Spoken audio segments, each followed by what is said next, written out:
All right, welcome to the second review of the evening. Up this time is Match 3 Pirates 2. Yes, that is quite an amount of numbers in a title, but it's a Match 3 game. It's got pirates in it, and it's a sequel. So, Match 3 Pirates 2. Anyway, after Bobby has freed all pirates from the clutches of the ruthless Davy Jones, the pirates are finally enjoying a free life. They feel at home on their happy island. However, without the joyful, carefree laughter of children, Pirate Island is awful quiet. Then, suddenly, the clever Bobby has a brilliant idea. The pirate captain suggests building a theme park in the pirate world. This will be 100% a guarantee that laughter and joy will be all over the island again.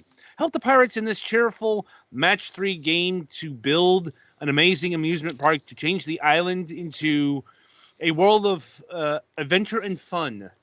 Like, geez, talk about the pirates who don't do anything. I was about to say that. So yeah, I feel type- like I missed some of the story because they don't explain the story of the previous game in this one. And also, while it does have dialogue cut-ins with story stuff, they also... So you know how in a lot of games, if you tap a button while the dialogue is loading, it just loads the rest of the text instantaneously? Right. In this one, it just skips to the next text box, and the text is not super fast, so Fine. I skipped a few lines by reflex, and there is no way to go back that I could find, or for that matter, to go back and change the difficulty, so all you have for me is I've been playing on medium. All right. I can roughly describe the difficulty differences, though. Hard has limited moves, and when you do a match, it sounds like a skull and crossbones appears near the things you matched.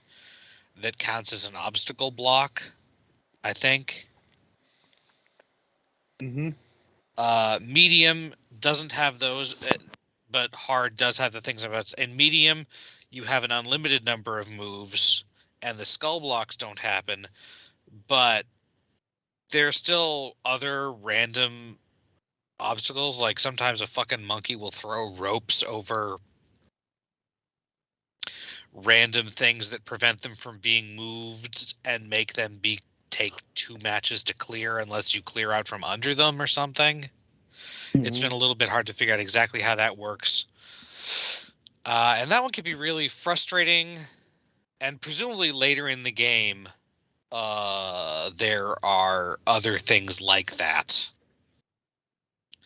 Because there are other obstacles that I assume are built in, and just the monkey throwing. It's called critters or something, or pests in the description. I don't know, maybe the things where some things over time get wrapped up in vines is also considered a pest. Anyway, so yeah, you're given right off the bat a list of attractions to build on your island that's going to be a pirate theme park. The prices of them in-game gold increase fairly sharply, but allegedly you can get more gold by doing better on levels. You can only build them in pretty much a set order. Like sometimes you'll unlock a set of 2 or 3 at once. And building things gives you story sequences.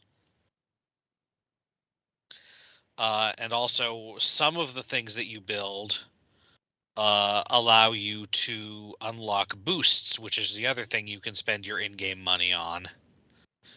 Of which I have gotten 3 and can do 4, and there's a 5th one. I think I'm about halfway through the game in terms of having buildings unlocked, but I have no idea how long that's actually going to take. So one of them is bombs, and it turns... The first one you get is bombs. It turns 3 random things into bomb versions of the things, which in match 3 fashion still require them to be matched with an appropriate thing, but when they do, it kind of blows up all around it instead of just the matching ones. There are also lightning bombs that you get if you match like 5 things at once. That can be, as long as they're part of any match, will do that.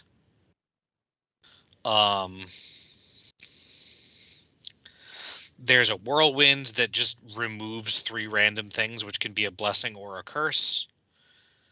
And then the one that I just unlocked is a whirlwind that literally randomly rearranges all of the existing objects on the field. And the next one is a boot, which I don't know what it does because I can't afford the building that you have to buy to unlock it yet. So the stages do certainly vary. They're all different shapes, and they all have different goals, which always boil down to get rid of a certain number of a thing. But sometimes it's just get rid of the normal objects, which are like a ship steering wheel, a package, a cannon, and a keg of gunpowder and a lantern, and pirate crabs. I think there might be other ones too. But sometimes it's open up treasure chests, which usually are, there are only a couple of them, and you have to match adjacent to them. To the last one I did, you have to dig it up, then remove a chains, and then remove a key, and then you open the treasure chest. So you have to do a bunch of matches near them. Sometimes you have to get rid of pirate faces that take several matches depending on how fancy they are. Like you knock off the coat and then the hat and then the eye patch or whatever.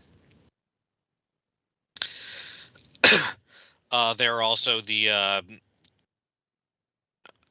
tiki heads. I don't know if that's culturally appropriate way to refer to them, that are basically blocks that take either one or two things being matched adjacent to them. And then a lot of the time, the goal is to get rid of maps, which are basically in the background of the thing. They're not part of anything you move, but the goal is to make matches on top of all of the map squares. In addition to doing the normal match 3s, if you match 4, you get either a bomb of that type, or you get a cannon, which like not a cannon, but like the piece gets a little circle around it with 2 bullets or something, pointing either up or down or left or right. And then if you match that piece, it shoots off the 2 bullets in those directions, and they clear the entire row or column, which makes stuff move. There's definitely a par score for the thing that scores you better. It's basically on a 3-star system based on how fast you do. Again, I was playing on a mode with infinite moves, but the hard mode has limited moves. So yeah, I'm only on level 18, and this thing goes up to like 68. So gameplay wise, I'm not most of the way through it. But I am about halfway through in terms of the things you have to buy. But the prices increased so much that I'm not remotely close.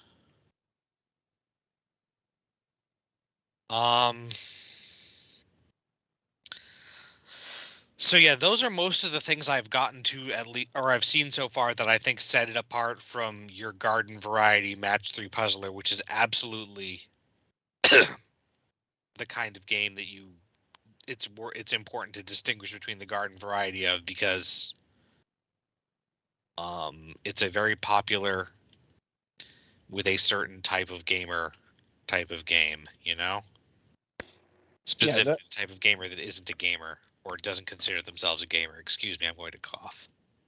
I'm like, the kind of gamer who isn't a gamer. We're talking about your a very mom. Casual gamer, a person who doesn't do much consoles or shooters or whatever.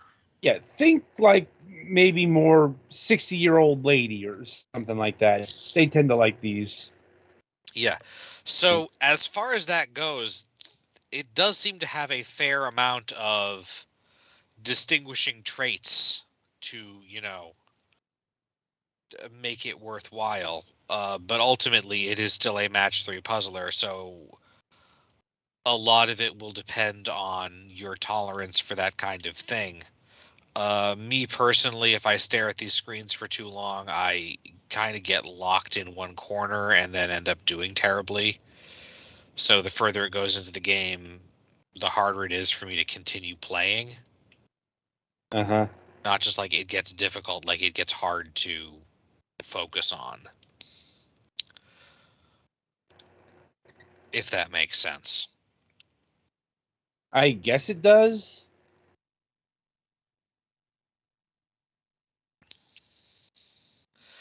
Like when you stare at something for long enough, you start seeing the actual thing you're staring at and start seeing like Now, what's you talk, behind it or the spaces. oh, you're talking about like Magic Eye? Kind of, except for not voluntary. If I stare at something for too long, I find my eyes hurt. More or less. Okay. Anyway, so it's hard for me to play this game much, is what I was getting at. Right. But I don't think it's a bad game for that. As long as you're in the market for a match 3 puzzler.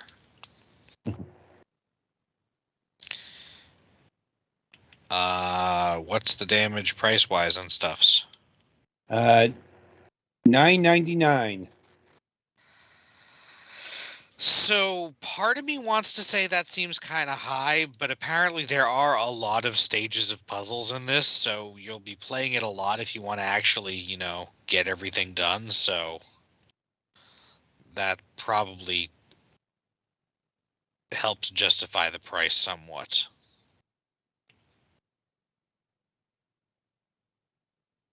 Okay. There is music. It's pretty much jaunty pirate music, not particularly outstanding for that, but that's about what you'd expect, I think. Oh, another thing is that if you go a few seconds without making a match, the game will highlight a group of 3 things somewhere that you can make a match. This is always a possible match. It is not always a good match, never mind the ideal one. So, That's a pretty standard match 3 convention. yeah, just to keep you doing something, I guess. Yeah. Anyway. Makes sense that that's standard, but again, I don't have a lot of experience with this kind of puzzle game, so I didn't know for sure.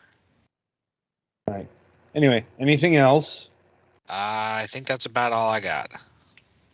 All right, so that'll about do it for Match 3 Pirates 2 here. Be sure to tune in after the break as we cover Dragon Saddle Melee.